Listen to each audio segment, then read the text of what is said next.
Hello, fellow Movie Crusaders, and welcome to my latest episode. My name's Sean Wasserkrug, and today we're going to be reviewing 3 films, 2 that came out last week, and 1 that's actually coming out this weekend, and that is If, Imaginary Friends, The Strangers Chapter 1, and Garfield the Movie. First, we will start out with If, Imaginary Friends.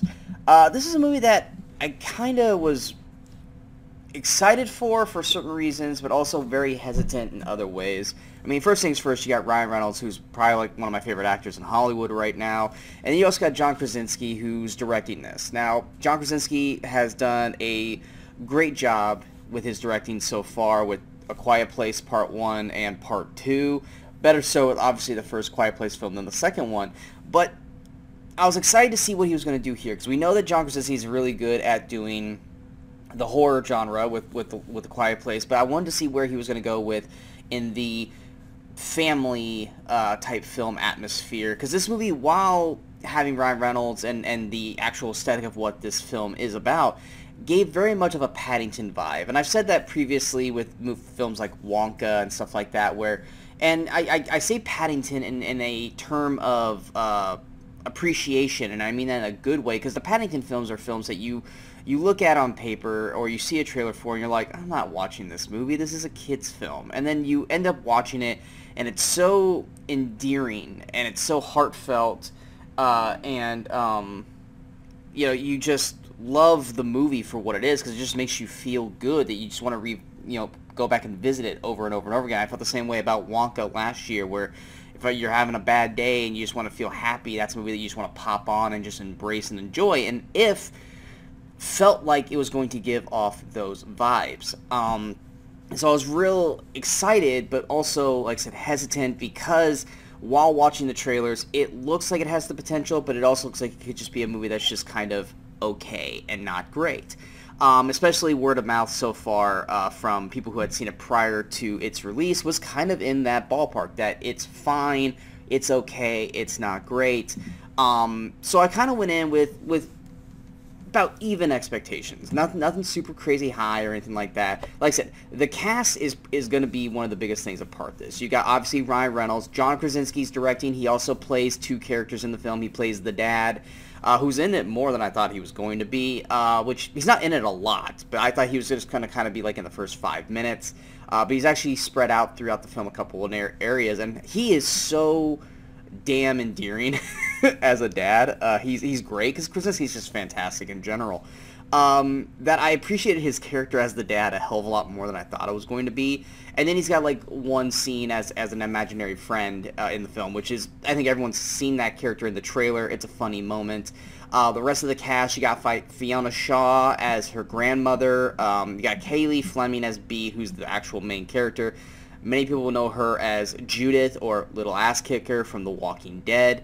You got Steve Carell as Blue, who's obviously the main imaginary friend that we're seeing in all the merchandising and promo and advertisements. You got also Phoebe Waller-Bridge, Louis Gossett Jr.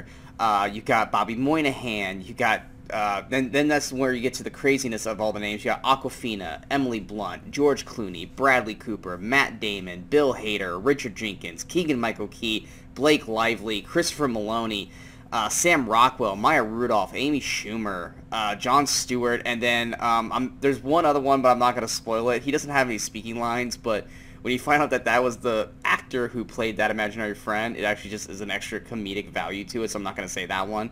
But the cast is stacked. But we've seen in many films recently that if a cast is stacked like that, doesn't necessarily equate to a great film. Case in point, Unfrosted, that came out last month, The Bubble, or even Fool's Paradise, that came out last year, which was one of the worst films of the year. Granted, this is not that kind of film. But your main plot point for this movie is we follow, like I said, the character Bee, played by Kaylee Fleming, and she's gone through something that most kids shouldn't have to go through, which is the loss of a parent, and now her other parent is ill, and he's at the hospital and he's about to get surgery done. So she's felt like, as a 12-year-old, she no longer has that kid experience, that kid flair, so she needs to act more like an adult. Where her dad is very much, be more like a kid, let's have fun, super imaginative kind of stuff, and she keeps telling him, hey, I'm an adult now, I don't need to worry about this, and he just wants her to act like a kid again. Then one day, as she is living with her grandmother while her father is in the hospital, she starts to notice some weird things, mainly from Ryan Reynolds' character Cal. Looks like he's breaking into a house, and then all of a sudden she sees blue, and from there she kind of falls into this crazy world of being able to see all these imaginary friends. And the problem is with all these imaginary friends is that they are lost in a way. And basically what they mean is that the kids that they were assigned to or that they were friends with no longer believe in them anymore. And this really kind of touches base to probably one of the saddest parts of the Pixar film Inside Out was, basically, blanking on the character name. But basically, the imaginary friend was the elephant, where Riley didn't remember him anymore, and he eventually faded away, which is probably the saddest part of that film. And that's kind of what's going on here, is all these imaginary characters, or imaginary friends, who are no longer attached to their kid, because the kids have either grown up, or just no longer need them anymore, or believe in them anymore. And Bee and Cal are basically kind of going on this journey to either A, try to find new kids for these imaginary friends to attach themselves to, or maybe try to find a different way to give them purpose. Because right now they're all just kind of, crazily just around, kind of driving Cal crazy, and now that Bee can see them, they're also kind of doing that with Bee. And with this film, like I said, you're going to have your sweet, kiddie, kind of fun moments, but does it stay strong for any age, whether you're an adult or whether you're a kid? And I'm going to say it actually does. There's certain nitpicks here and there that I'll touch base on, but by the end of the film, I honestly didn't understand where I don't want to say it was negative feedback, because I didn't see any negative real feedback towards this film, but just kind of like the lukewarm, like, it's okay kind of movie. I actually thought this was a fun film. It definitely gave me the heartwarm vibes. There's a few moments where I actually got teary-eyed, and I'm not going to say which moments there are, but there are a few moments that really got to me. It really spoke to me as a person. The end, I do think, probably could have been dealt a little bit stronger. I felt very tacked on. It still was effective. It still worked, but I felt like we could have gone maybe an extra 20 minutes to add a little more to it, so that way those moments at the end hit a little bit harder than they already did. Like I said, there's little things here and there, such as like the Bee character. Like I said, she's 12 years old, and she's walking around New York by herself, and why isn't her grandmother with her? Why does her grandmother just let her leave? Because it's New York, and she's 12. So there's like little things like that you can either let it fester and drive you insane, or you can just go, hey, it's a kid's movie, it's safe, no one's going to try to come after her or do anything, because it's a kid's film. But it is a little just weird that she's 12 and she's walking around everywhere on her own.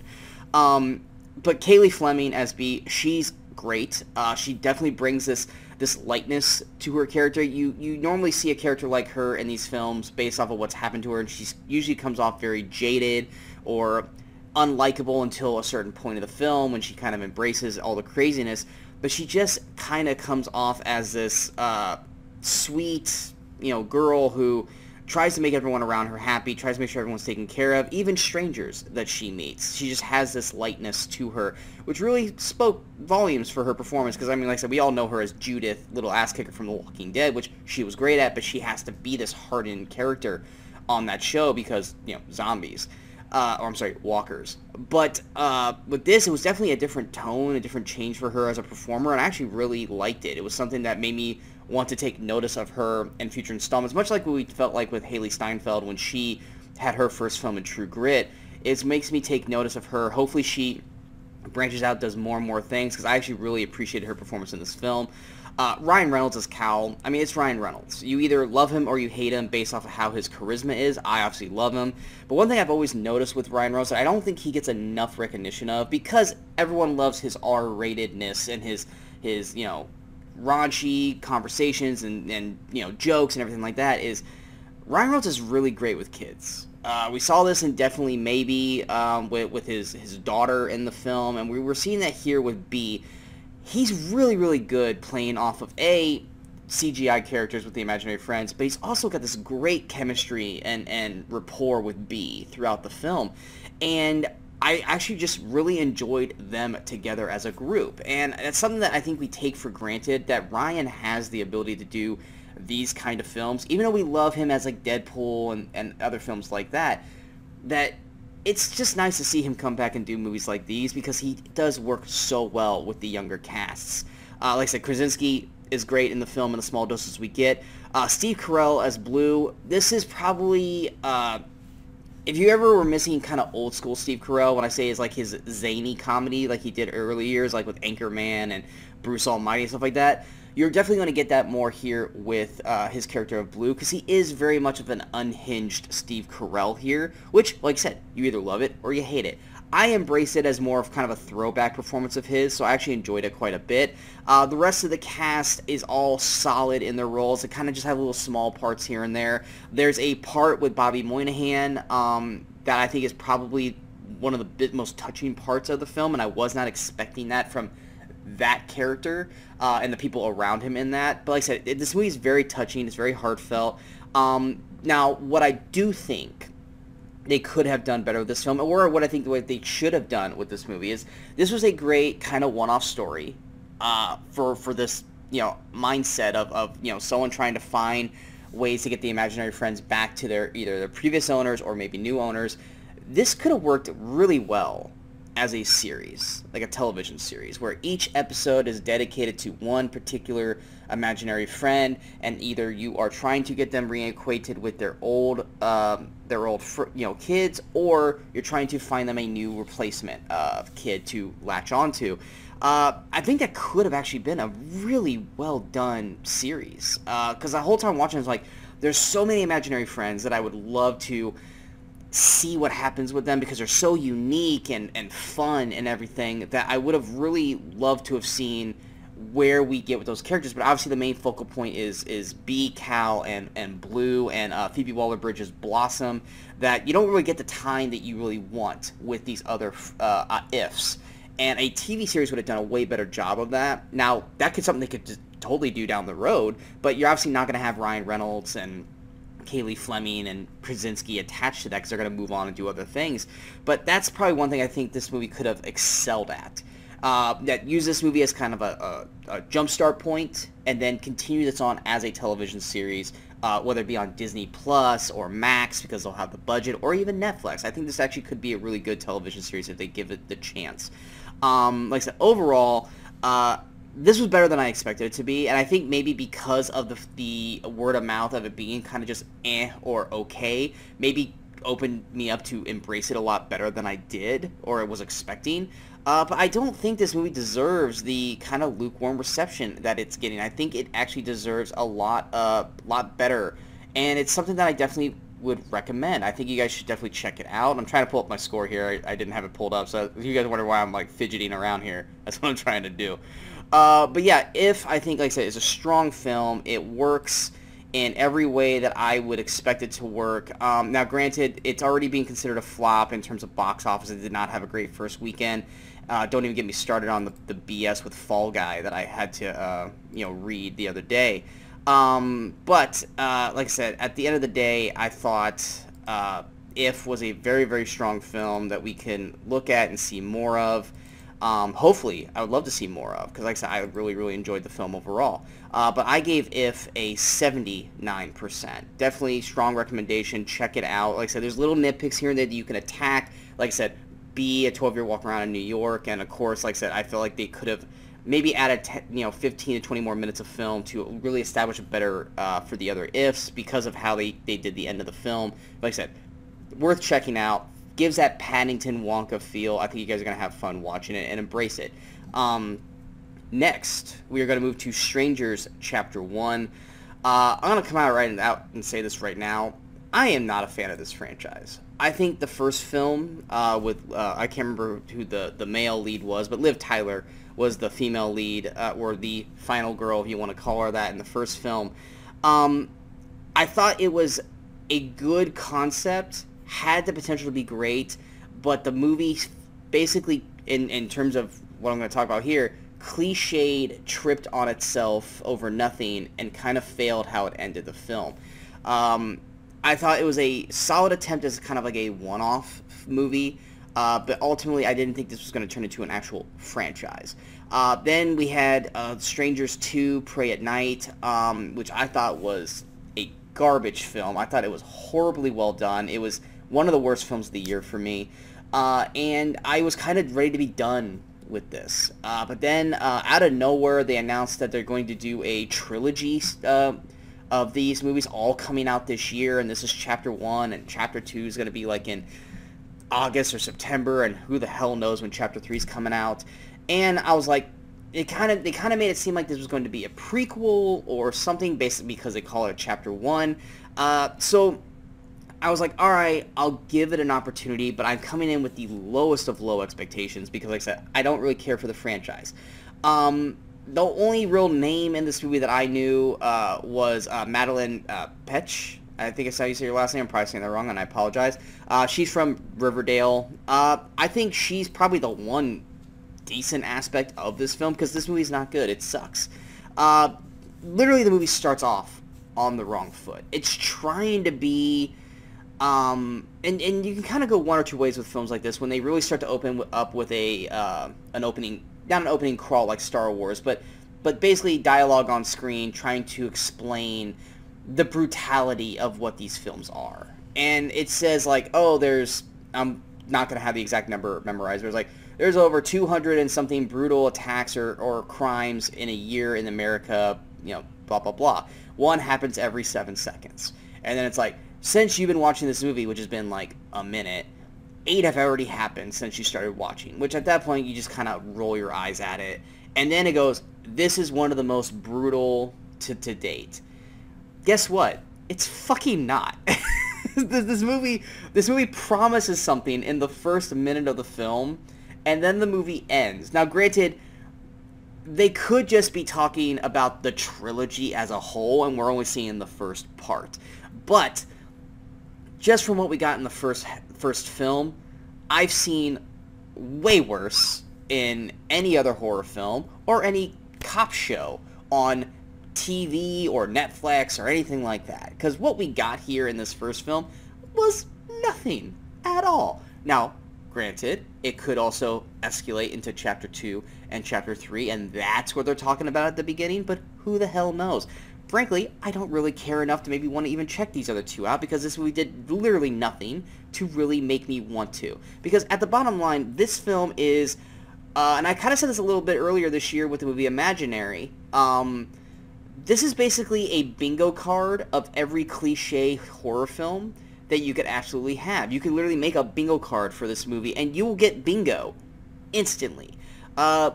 Just to go off of the top of the head, a car breaks down in the middle of a small town, creepy asshole small town people, unlikable male lead, and then the female lead has to overcompensate for the male lead, so yeah, well, you can force to be liking her so that we have someone to root for. Woman walking around outside with barely any clothing on when she hears a strange noise. I don't know, you probably should put some clothes on because you're in a creepy small town. Man acting like a tough guy when nothing's wrong, and woman acting helpless when she's supposed to be a stronger character. One of the killers, who's human, by the way, and that's a big focal point that bothers me in this movie, watching a woman in the shower, but yet disappears in the same shot when you don't see him walking off, and they are totally visible the whole way through. Once again, it's a human, not a ghost. You have to be able to see them walk off because they're fucking human. Not grabbing weapons or their phones immediately when shit starts to hit the fan. Not staying in a room that's secure and walking around aimlessly where they could get jumped at any moment. Tripping over nothing, which was the biggest fucking thing that pisses me off in all these movies, because Strangers did that with Liv Tyler, where she could have gotten away and then she tripped over air, and then that led her to get grabbed. That shit annoys the fuck out of me beyond no end. And then also, sitting by the window when you know you're being hunted. This movie has every freaking cliche that a horror film could have. It is 2024, people. We've been doing these movies fucking since the 70s when Halloween came out. If you're gonna do a movie like this, do something new. Do something original. Do something you can't go. That is why I'm so hard on horror films over any other movie, because I love horror. But goddamn, stop going to just the same old shit and bring something unique and new to it. And when you do, trust me, I praise the hell out of you when you guys do this, or horror films do this. But when you just go back and do the list of shit that I just mentioned to you, I don't have any reason to be excited for it. If anything, it's just an eye roll every time they do it.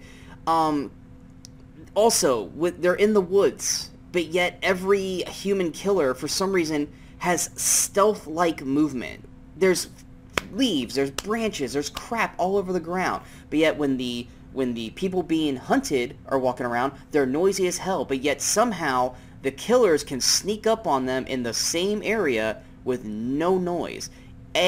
It makes us feel stupid as a watcher because we know that they're going to make noise, which means that you're muting their noise so that way they can sneak up for a jump scare. But if anything, be realistic with this. Have them make noise. There's one killer that does make noise because he's the big lumbering dude, but it's never in a moment where any of the human or any of the people that are being hunted are in, hearing area.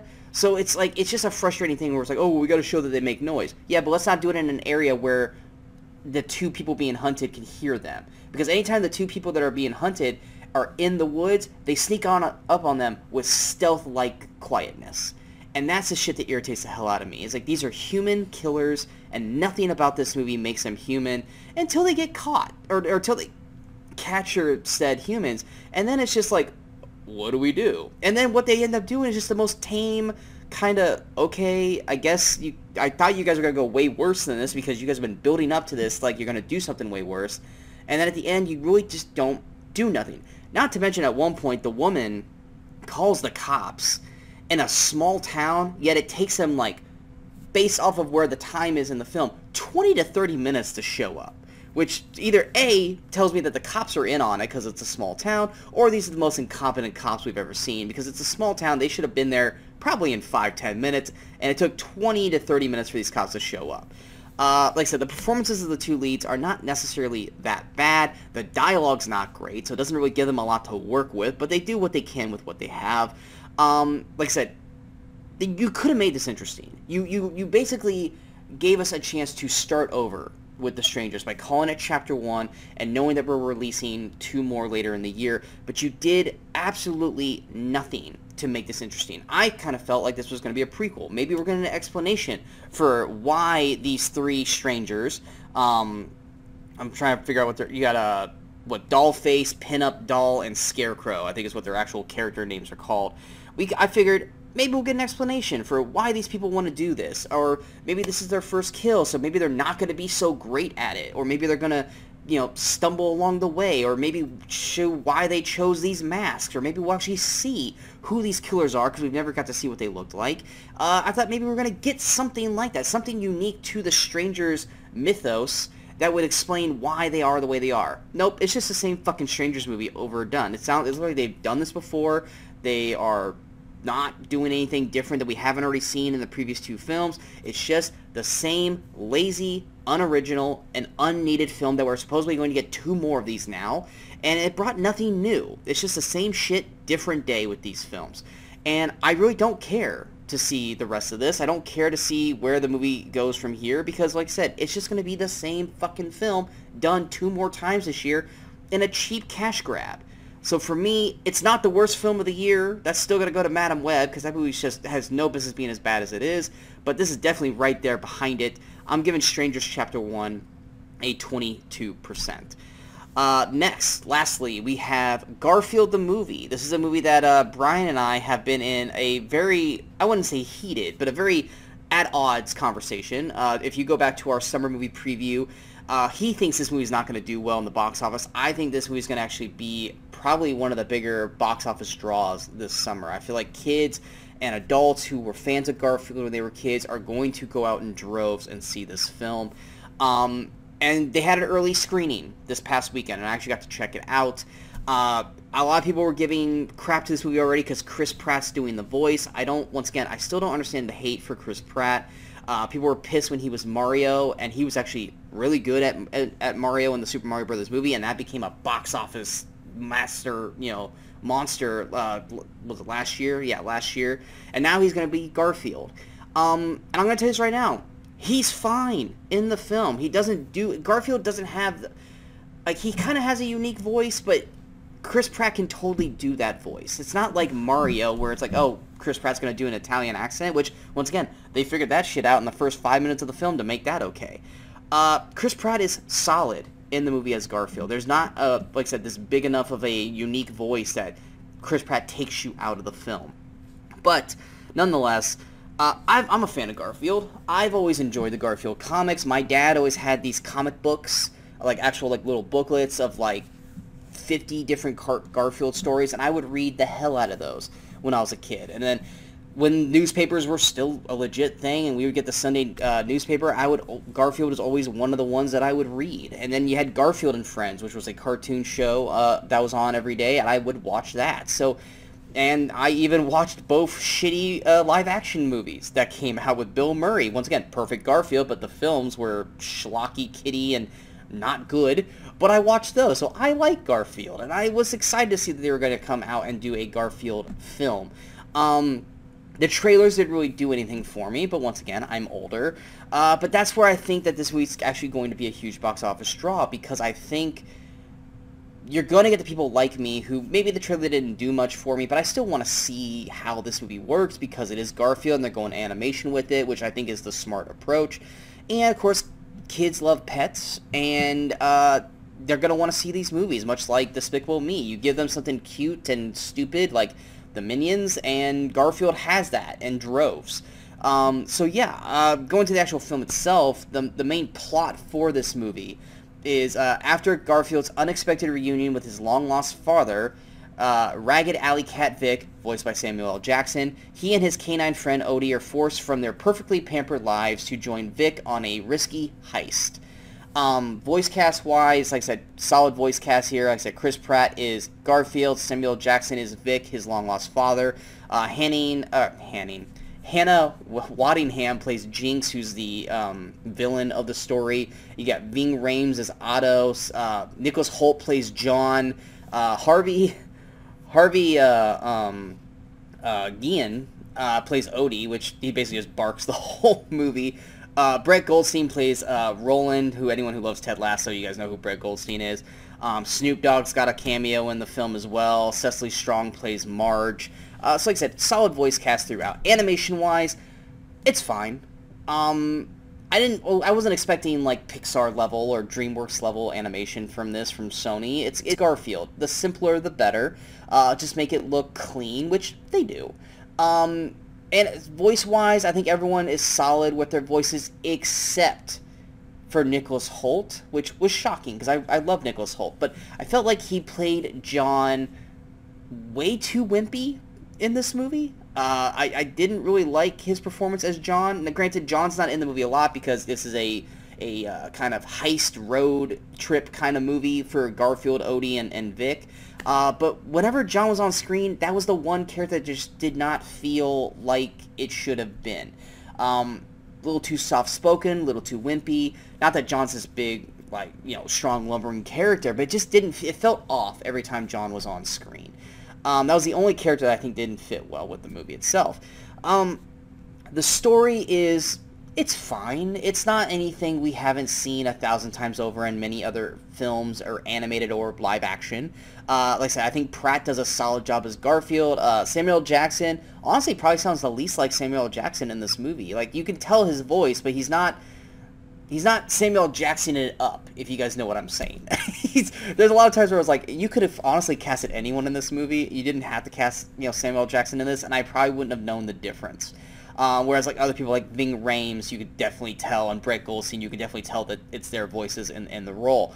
There's some good humor in it. I do think, once again, I think it's trying to reach more of the kiddie aspect of the film. So there's some jokes, they really focus on phones, like cell phones and apps and like DoorDash, but they can't call it DoorDash in the movie. I think that joke would have been funny as like a haha one-liner, but they kind of use that a lot in the movie.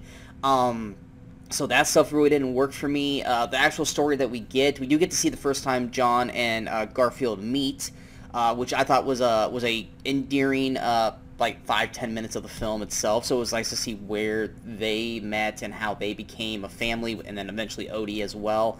That worked for me. But like I said, the second act, the middle of the film, is kind of where this movie really drags down. I think they take way too long at this one location, and it basically kind of made me want to check my watch. And the movie's only an hour and a half. Actually, like an hour and a half, hour 40. And they probably could have cut about a good 5 to 7 minutes off of this, location, which I know for a lot of people, 5 to 7 minutes doesn't seem like a lot, but when you're sitting in a theater and you're watching it, 5 to 7 minutes can feel like a lifetime when you're bored. But yeah, like I said, at the end of the day, Garfield is decent. It's not great. It's not bad by any means. It's a fine animated film for what it is.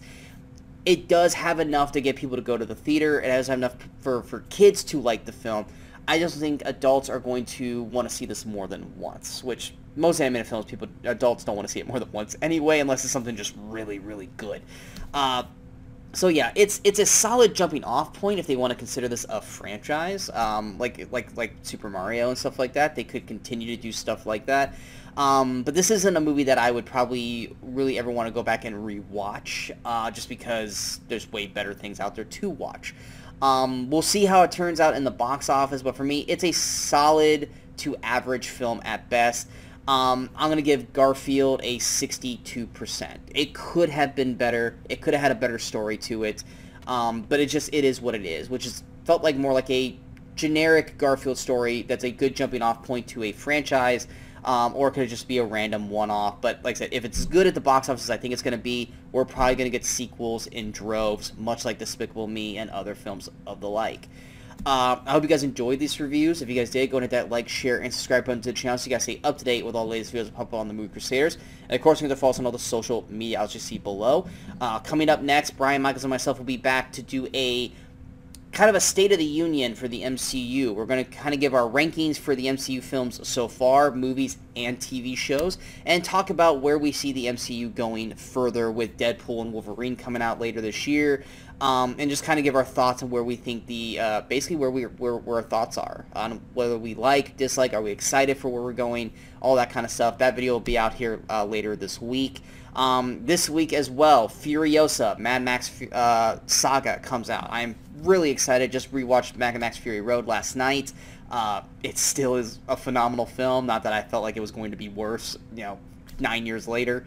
But I'm excited for that one. Brian Michaels and myself will probably be back to do a duo review of that. And then, of course, we'll be both back again for another episode of the Movie Crusaders Chat About whenever we have enough to talk about on the show. So plenty of videos coming down on the channel for you guys to check out, as well as Jordan Owens and myself will be back for 2 episodes this week for the Wrestling Crusaders, because we got AEW's Double or Nothing and WWE's King and Queen of the Ring. So be on the lookout for that, as well as an update for our fantasy wrestling draft. We'll let you know how we're doing 2 weeks into the season.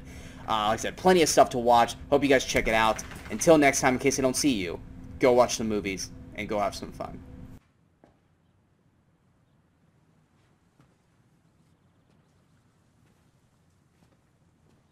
You're still here.